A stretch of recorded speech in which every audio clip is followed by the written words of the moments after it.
যারা ভেজ খায় না, হট করে বাড়িতে নিরামিষ খাওয়া করতে খায় না, হট করে ভালো লাগে, যার জন্য প্রথমে বলি 50 টাকা খেয়ে দেখো, ভালো লাগলে তারপরে তুমি আবার বিরিয়ানি খাও। এবং একটা হাফ দুজনেও ভাগ করে নিতে পারো, সেই ব্যবস্থা আমার কাছে থাকবে। আচ্ছা, একটা 50 টাকার বিরিয়ানি দুজন ভাগ করে খেতে পারবে? একদম একদম, সব ব্যবস্থা আছে, যেন কেউ বলতে না পারে আমি ফিরে এসেছি। সাবাস। মানে অনেকেরই থাকে যে পয়সা সেইভাবে নেই, একটু বিরিয়ানি খাওয়ার একটা ইচ্ছা থাকবে, ইচ্ছা তো রয়েছে, অবশ্যই। তাদের জন্য এই ব্যবস্থাটা। সব সব ব্যবস্থা আছে। এটা কি 50 টাকা না প্লেট হচ্ছে না 100 টাকা? এটা দুটো 100 টাকা। এটা দুটো 100 টাকা প্লেটিং করছে।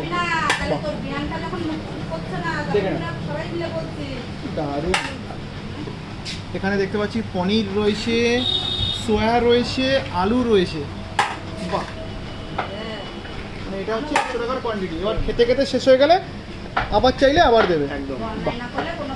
দারুণ।